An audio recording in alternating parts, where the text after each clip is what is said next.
اور یہ مشکات شریف میں بھی حدیث ہے، مسند احمد بن حنبل کے حوالے سے اور جامع ترمذی کے حوالے سے۔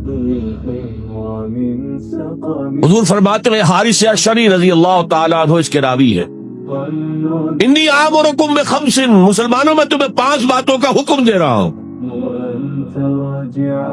اللہ امرنی بہن، ایک روایت میں یہ اضافی الفاظ ہے، اللہ نے مجھے حکم دیا ہے، اپنی طرف سے نہیں دے رہا، حالانکہ حضور کو اختیار تھا آپ اپنی طرف سے بھی حکم دے سکتے۔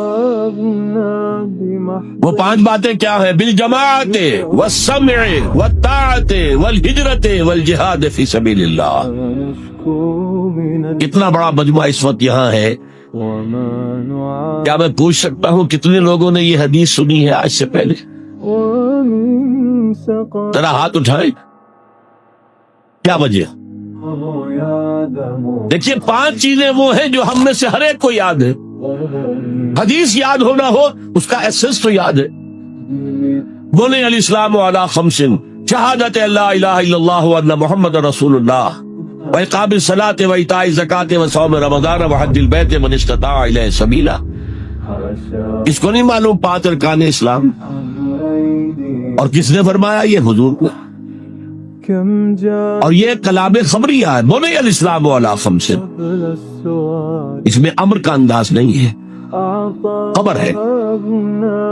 اسلام کی تعبیر 5 بنیادوں پر ہے، یہ حدیث ہمیں یاد ہے، اور جس کے کہہ رہے ہیں میں حکم دیتا ہوں تمہیں اور اللہ نے مجھے حکم دیا ہے، یہ 5 باتیں ہمارے ذہن سے نکل گئی، اس لیے کہ ہمارے ذہن میں اسلام کا تصور مذہب کا ہے، دین کا ہے ہی نہیں۔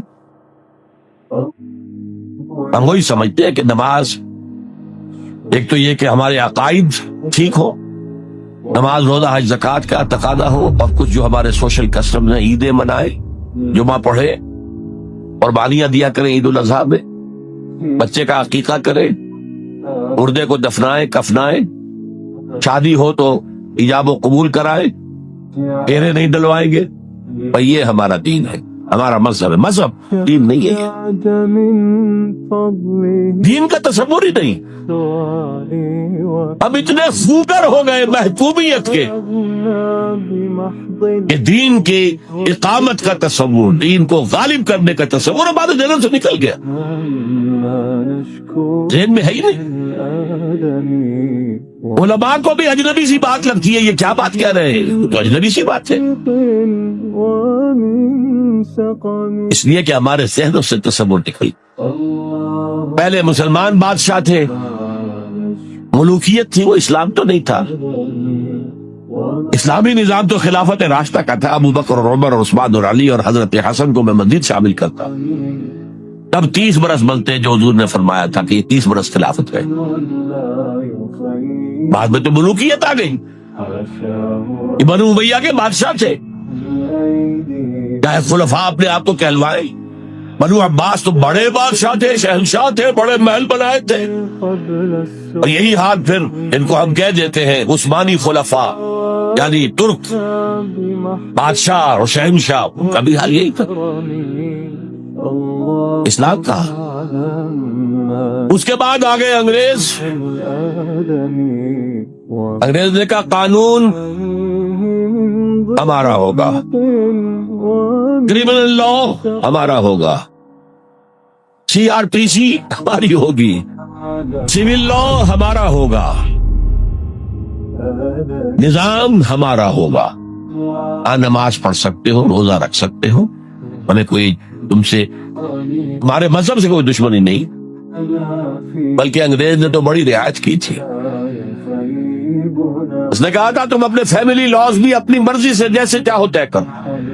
آج مسلمان ممالک میں سے بھی اکثر نے اپنے فیملی لاز چھوڑ کر یورپ کے فیملی لاز اختیار کر، اور پہلی مرتبہ یہ کام کیا تھا ترک نے، اور یورپ کے اخبارات نے پھر تنزیہ لکھا تھا کہ یہ عجیب قوم ہے، کہتی ہے کہ بہترین قانون ہمارے پاس ہے، اور حال یہ ہے کہ فیملی لاز بھی ہم سے مانگ رہے ہیں، رومن لا سے اخذ کر رہے ہیں فیملی لا، دو یہ ان کا حال ہے۔ کہتے ہیں بہترین قانون ہمارے پاس. تو انگریز کے آنے کے بعد اب ہمارا علماء کا قال اللہ و قال رسول یا مدرسہ چلا لے. بہرحال انہوں نے بڑی خدمتیں کی ہیں. اگر یہ نہ ہوتا تو شاید ہمارے ہاں مساجدیں آباد ہی نہ ہوتی. کم سے کم علماء نے وہ پوزیشنیں جو ہے وہ پر کی ہیں. ایک ڈھانچہ جو ہے وہ برقرار رکھا ہے, اس میں کوئی شک نہیں ان کی خدمات. لیکن انگریز نے تو جو بھی تھا صرف اتنی آزادی دی تھی, اسی کو ہم ذہناً ریکنسائل کر چکے ہیں. بس اسلام یہی ہے نہیں. اور آج میں آپ کو بتا دوں, امریکہ اور انگلینڈ خاص طور پر اور بقیہ عیسائی مملکتیں بھی بالعموم اسلام کے خلاف جو جنگ جاری کر رہے ہیں اور تیزی کے ساتھ یہ بڑھے گی,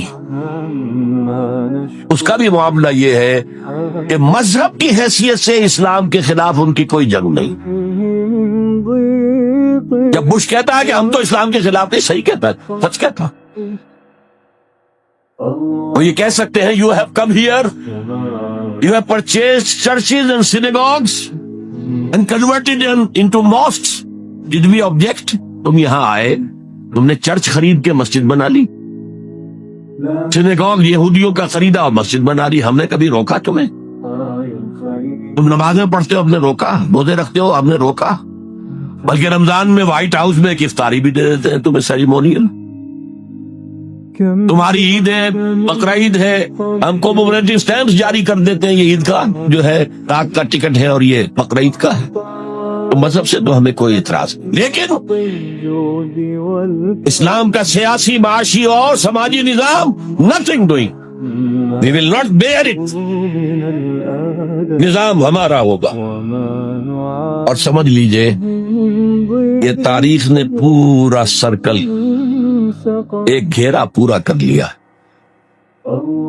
وہ جو مولانا حالی نے کہا تھا, اے خاصہ خاصان رسول وقت دعا ہے, امت پہ تیری آ کے عجب وقت پڑا ہے. وہ دی جو بڑی شان سے نکلا تھا وطن سے, پردیس میں وہ آج غریب الغرباء ہے. کس شان سے نکلا تھا اسلام, اور آج بالکل ریورس ہو گیا معاملہ. اسلام نے یہ کہا تھا اسلام لے آؤ, ہمارے برابر کے بھائی ہو جاؤ گے. ہم یہ بھی نہیں کہیں گے ہم پرانے مسلمان ہیں, سینئر مسلمان ہیں, ہمارے حقوق زیادہ ہیں, تم نیو کمرز ہو, نو مسلم ہو, تمہارے حقوق نہیں, بالکل برابر. یہ نہیں تو اسلام کی بالادستی قبول کرو, چھوٹے ہو کر رہو, آج سے جزیہ پیش کرو. یؤتوا الجزیۃ عن ید وہم صاغرون. پھر تم یہودی رہو مذہب کے طور پر, نظام ہمارا ہوگا دین حق کا, وہ غالب ہم نے کرنا ہے. محمد الرسول اللہ بھیجے گئے دین کو غالب کرنے کے لیے. ہمارے اندر طاقت نہ ہو تو کیا کریں, مجبور ہے. اگر طاقت ہو اور پھر دین کو غالب نہ کریں تو ہم تو غدار ہیں اللہ کے. لہذا کیا کہتے تھے, ایمان لے آؤ برابر کے ہو جاؤ گی, نہیں تو رہو تم عیسائی رہو, یہودی رہو, مجوسی رہو. ابھی شروع میں ان تین سے ہی معاملہ چلا, لیکن اسلام کی بالادستی نظام ہمارا ہوگا, باقی تم نیچے رہو. اور اگر یہ بھی منظور نہیں تو آؤ, تلوار ہمارے اور تمہارے درمیان فیصلہ کرے گی. یہی بات تھی کہ نہیں؟ آج وہی بش کہہ رہا, نظام ہمارا ہوگا, اس نظام کے نیچے تم رہو, مسلمان رہو, ہندو رہو, عیسائی رہو, کچھ رہو. یہ بالکل برعکس کیفیت ہو. آج کا مسلمان جو ہے ان چیزوں سے اس لیے ذہناً غافل ہے کہ حضور کی اتنی تاکیدی حدیث, انی آمرکم بخمس اللہ امرنی بہن بالجماعت والسمع والطاعت والہجرت والجہاد فی سبیل اللہ, کبھی ممبر سے نہ سنائی گئی, نہ کبھی سنی گئی. اس لیے کہ یہ اس عمل کا نام ہے جو دین کو قائم کرنے کے لیے